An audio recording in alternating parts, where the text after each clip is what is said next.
Selanjutnya marilah kita ikuti dengan sungguh-sungguh dan dengan tawajuh.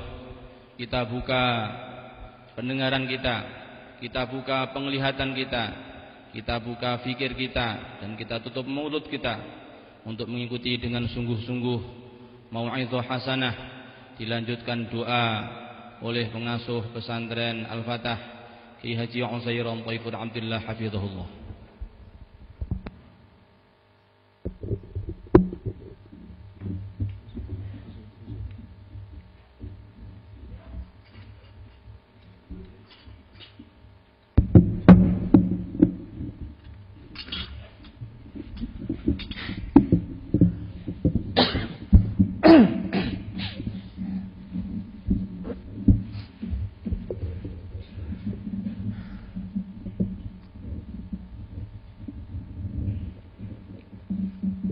Assalamualaikum warahmatullahi wabarakatuh.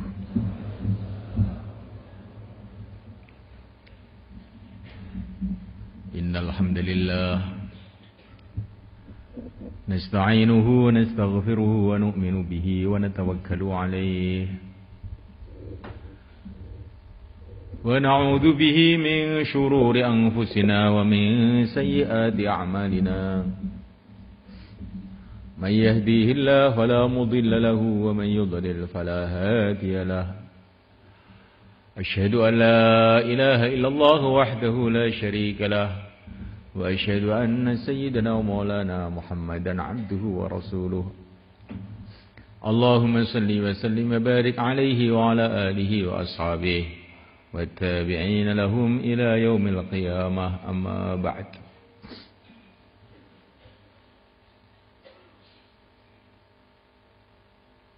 Bapak-bapak, wali-wali santri, dan juga ibu-ibu,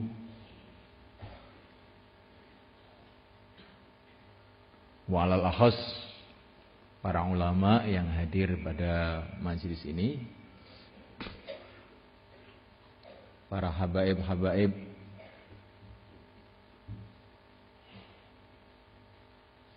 dalam majelis kita ini juga hadir yang terhormat Habib Ibrahim Al-Hasani dari Yaman. Beliau ini lama sekali bersama Said Muhammad itu, di rumahnya Said Muhammad di Mekah sana. Dan Habib-Habib yang lain banyak. Juga Habib Ubaidullah dari Trangkil ya, juga hadir di masjid kita ini.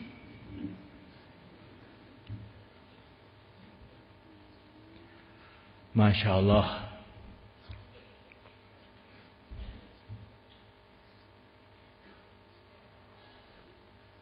Seumpama tidak ada perintah dari Allah, wa amma bi ni'mati rabbika fahaddits. Hendaklah kita ini hanya menceritakan nikmat-nikmat Allah saja.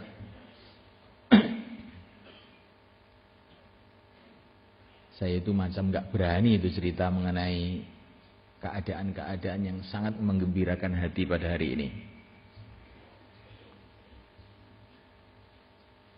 Tapi karena ada perintah supaya kita ini bercerita mengenai nikmat-nikmat Allah, dan bercerita mengenai nikmat Allah itu adalah bagian dari syukur.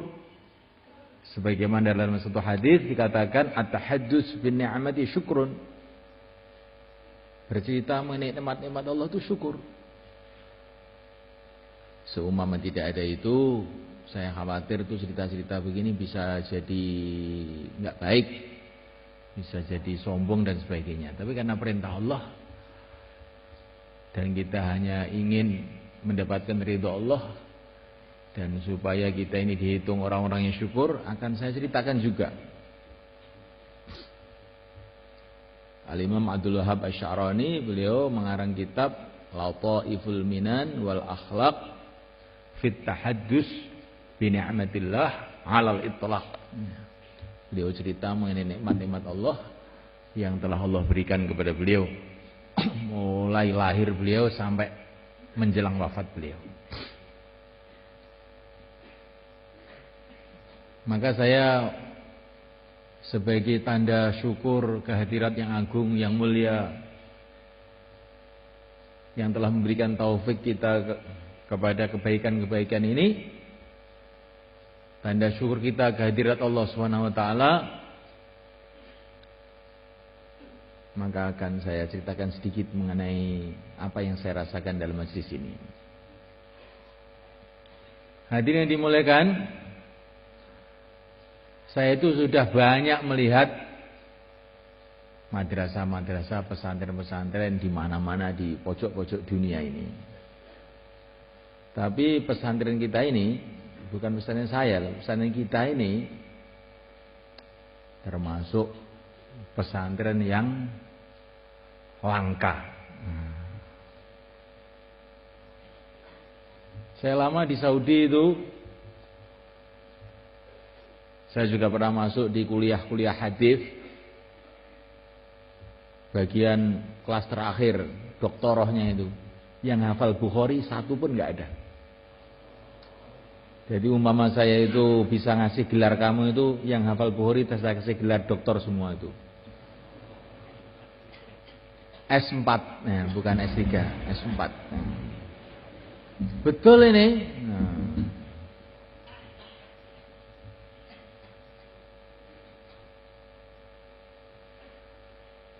Jadi zaman sekarang ini orang hafal Bukhari termasuk orang langka, perlu diawetkan ini. Ya. Jangan sampai dirusak dengan perkara-perkara yang merusakkan. Orang tuanya khususnya harus syukur betul-betul ya.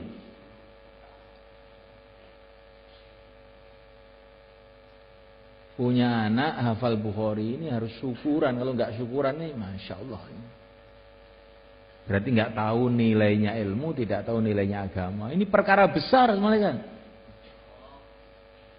Sudahlah kamu putar sampai yang katanya ulama-ulama besar pada zaman ini nanti kan nggak hafal Bukhari. Tapi bukan berarti kamu ulama besar loh, bukan. Kamu ulama kecil. Umurnya baru 19 tahun kok besar-besar dari mana ya.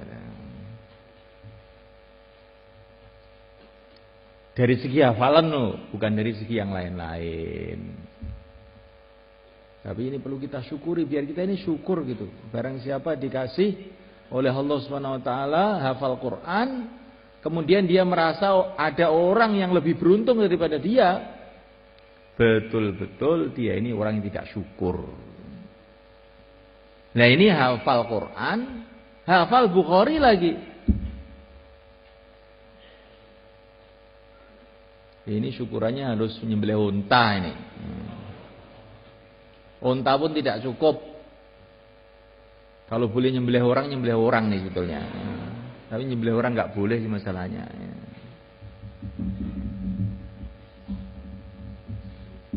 Pokoknya ini nikmat yang sangat-sangat besar.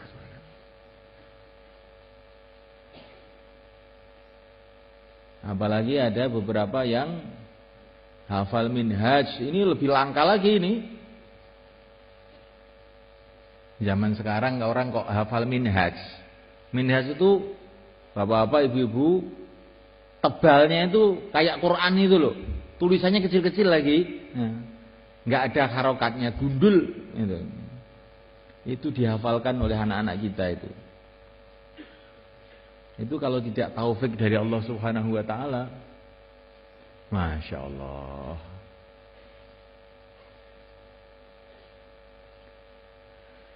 Dan ini semua menunjukkan kebenaran, bukti kebenaran apa yang dikatakan oleh yang mulia Nabi Agung Muhammad sallallahu alaihi wasallam, ummati kal matar, la yudro awaluhum khair am akhiru.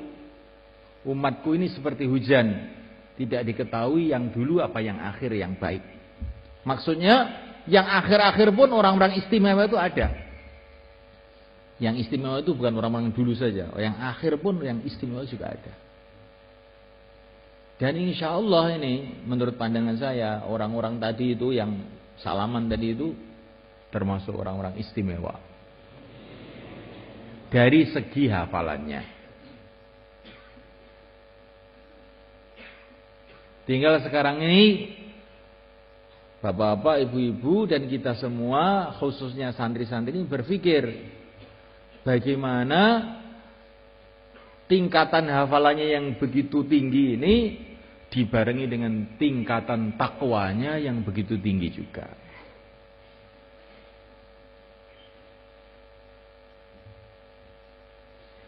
Jangan keilmuannya itu tinggi, kemudian tingkatan takwanya rendah. Saya betul-betul sesek itu, nafas saya itu kalau ada santri biasa ini, tiap hari ngapalan Quran, kok pulang kemarin itu nonton TV, itu saya sedih itu, Masya Allah. Kemarin itu ada, kalau orang awam yang kadang-kadang sholat, kadang-kadang tidak, nggak ngerti ilmu agama, nonton TV itu kelihatannya kok ya pantas-pantas saja, daripada keluyuran kemana-mana gitu. Daripada loh itu. Jadi orang hafid Quran, maka saya ini teringat ayah saya. Kalau saya dulu baca Quran kok keliru, mesti beliau ini marah. Ini lidah kamu mesti pernah kamu buat dosa ini. Apa dosa kamu? Kamu bohong ya hari ini tadi.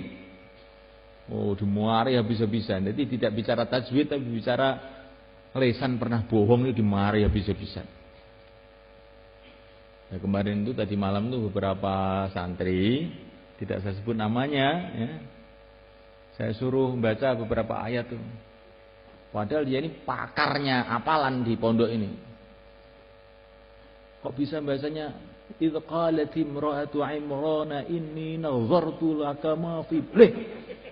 Ya kamu pulang kok dzoknya jadi zalnya jadi dzok tuh bagaimana itu? Langsung ini kesempatan. Nah, kamu nonton TV ya? Oh, makanya belero itu. Tapi orangnya tidak saya sebutkan. Innallah setar. Yuhibbus sitar. Orang itu tidak boleh menceritakan keburukan orang. Paham ini? Ini satu yang saya ingatkan itu, tapi ini untuk lain-lain juga. Termasuk untuk wali murid. Ingin anaknya jadi orang alim, jadi orang soleh, jadi orang takwa. Anaknya bisa di pesantren, ngaji siang malam. Terus wali muridnya itu di rumah nonton televisi, itu kelihatannya juga sudah tidak pantas. Kalau cita-citanya itu anaknya jadi insinyur, jadi dokter, itu nonton TV itu nggak apa-apa lah. Ingin anaknya itu jadi orang alim, jadi ulama, jadi hafid Quran, jadi hafal Bukhari, penyebar hidayah. Lah kok nonton TV? Inna lillahi wa inna ilaihi raji'un. Apa TV itu haram? Oh, TV itu bukan haram, sumbernya haram.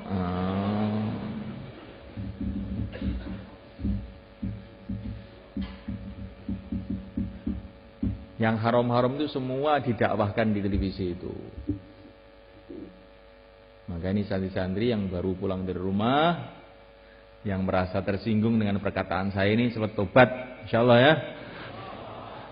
Biar nanti zalnya dia jadi dzok, ya.